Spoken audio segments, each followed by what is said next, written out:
Hello, student of 9th class. Today we have discussed about the chapter number 20, disaster and managements. You also know about the many natural calamities time to time occurred in India. How to manage this problem? So let's start now. Chapter number 22. On the basis of origin there are the two types of disaster. देखिए origin के हिसाब से अगर हम देखें बच्चों तो दो तरह के डिजास्टर्स होते हैं। पहला है नेचुरल डिजास्टर और सेकेंड है ह्यूमन बॉर्न डिजास्टर्स। ये दो तरह के डिजास्टर्स हमको देखने को मिलता है बच्चों। इन डिजास्टर्स में बहुत ही ज़्यादा प्रॉपर्टी और मनी का नुकसान होता है बच्चों। तो सबसे पहले हम नेचुरल डिजास्टर्स के बारे में बात कर लेते हैं, डिस्कशन कर लेते हैं कि नेचुरल डिजास्टर्स होते क्या है बच्चों। इसको हम लोग Natural disaster took the place with the second in the nature through the very one had to the face the problem। देखिए जब प्रकृति के द्वारा किसी भी प्रकार की घटनाएं घटित होती है तो बहुत ज़्यादा प्रॉब्लम्स हमें देखने को मिलता है। Causes origin in the natural disaster. देखिए क्या क्या रीजन्स हैं, क्या क्या कॉजेस हैं जिससे कि हम लोगों को इस तरह के डिजास्टर को सहना पड़ता है। There are not one of the but the many reasons for the natural disaster. देखिए एक नहीं बहुत सारे कारण हैं नेचुरल डिजास्टर्स के जो हमें देखने को मिलता है। In the internal and the doors of the directly like earthquake. देखिए अगर इंटरनल पृथ्वी के अंदर जब हलचल पैदा होती है तब अर्थक्वेक और वोल्केनो आते हैं। In this sensible solution the continuous human instant. और एक दूसरा कारण है तो मनुष्य जब लगातार ज़मीन के अंदर खुदाई करता है, लैंड माइन्स इत्यादि बिछाता है। As a result the dense forest refuge last have the environment. देखिए बहुत लंबे समय से बच्चों हम लोग क्या कर रहे हैं, इन जंगलों को काट रहे हैं। इससे भी जो बैलेंस है इन्वायरमेंट का वो बहुत ज़्यादा डिस्टर्ब हुआ है। तो इस वजह से भी हमको प्रॉब्लम्स का सामना करना पड़ रहा है।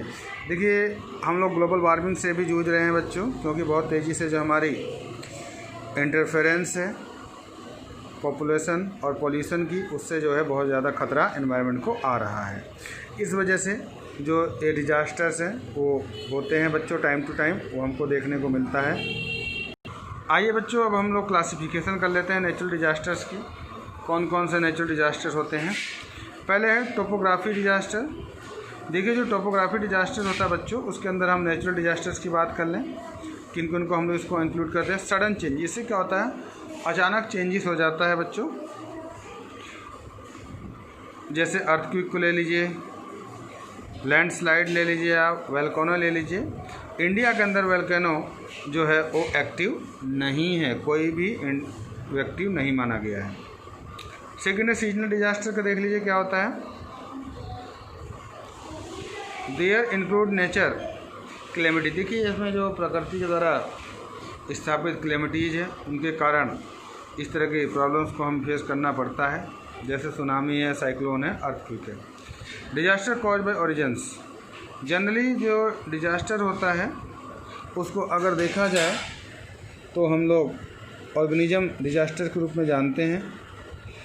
जो डिजास्टर्स होते हैं वो उनकी जो पहचान है वो जो एनिमल्स होते हैं उनको पहले से पता चल जाता है, ऐसा मानते हैं। और बहुत सारे एनिमल्स ऐसे हैं जिनके कारण बहुत सारी बीमारियां फैल जाती हैं, जैसे प्लेग है, ठीक है। तो इस प्रकार से भी क्या होता है डिजास्टर होता है, जिससे कि बहुत अधिक मात्रा में जब लोगों की मृत्यु हो जाती है बच्चों तब इसको हम लोग नेचुरल कैलेमिटी डिजास्टर कहते हैं। ये जो बच्चों नेचुरल डिजास्टर होता है इसको हम मैनेजमेंट कैसे करते हैं। देखिए सबसे बड़ी बात होती है कि प्रत्येक व्यक्ति को इसको कैसे मैनेज करना आना चाहिए। जो रिलीफ है लोगों को आवश्यकता की जो चीज़ें वो पहुंचानी चाहिए। समाज को पता होना चाहिए कि किस प्रकार की अगर कोई क्लेमिटी होती है तो उसको हमें किस प्रकार से हैंडल करना है। अब देखिए मैनेजमेंट का क्या सिस्टम है।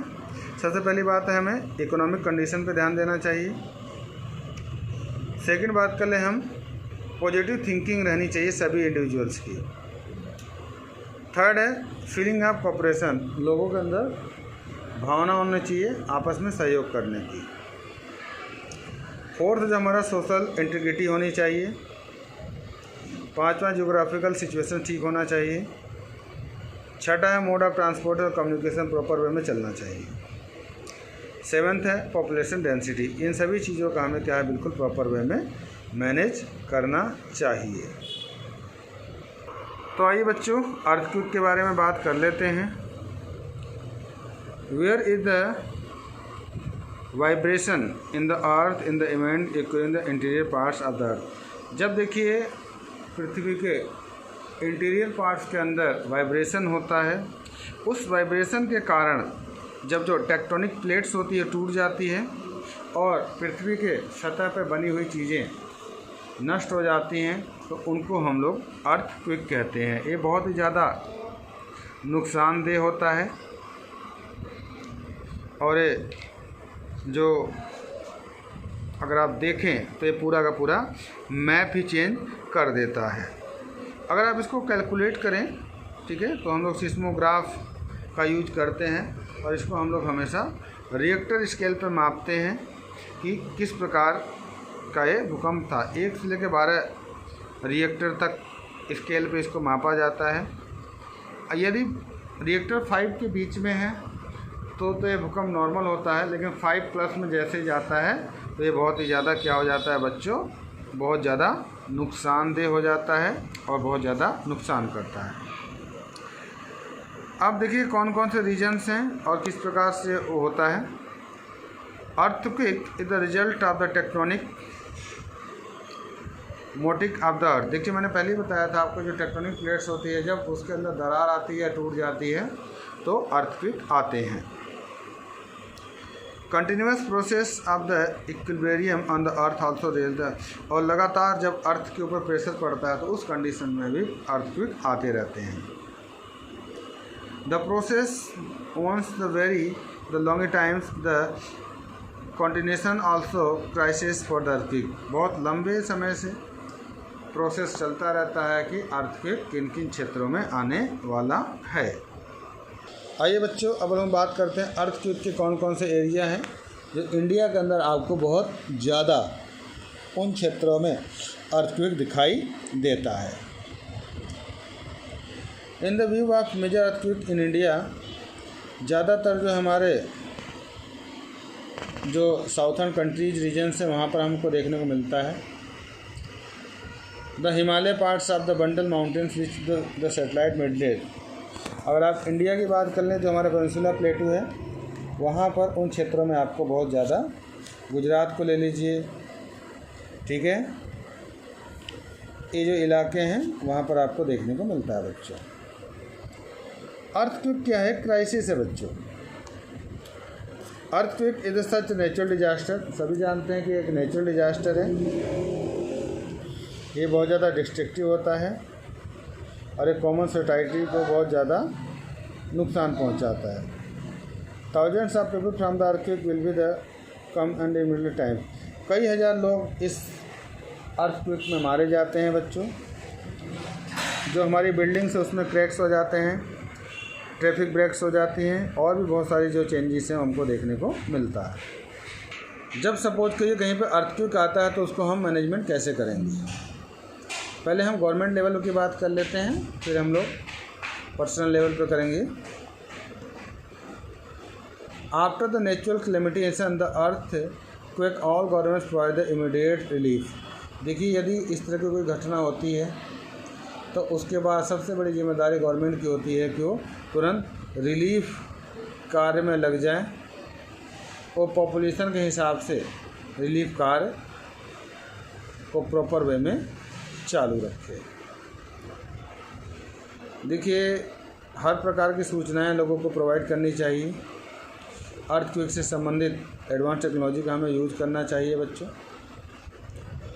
और जो लोग हैं उन सभी को इसके बारे में हमें अवेयर करना चाहिए और लोगों को फूड, शेल्टर और भी जो बेसिक नीड्स की चीज़ें हैं वो हमें अवेलेबल करानी चाहिए। अब हम पर्सनल लेवल पे बात कर लेते हैं बच्चों। If them the feeling of and the earthquake and the personally made. यदि कहीं पर अर्थक्वेक आया है तब आप पर्सनल तौर पे भी हेल्प कर सकते हैं बच्चों, जैसे लाइट्स की व्यवस्था करके आप कर सकते हैं, भोजन की व्यवस्था कर सकते हैं बच्चों, लोगों को रहने के लिए व्यवस्था कर सकते हैं, पानी की व्यवस्था कर सकते हैं, कपड़ों की व्यवस्था कर सकते हैं। इनको आप अपने अकॉर्डिंग क्या कर सकते हैं बच्चों, मैनेज कर सकते हैं। और आपसे जितना हो सके इसमें क्या करनी चाहिए, आपको तुरंत रिलीफ पहुंचाना चाहिए। एक बात बताओ, अच्छा नहीं।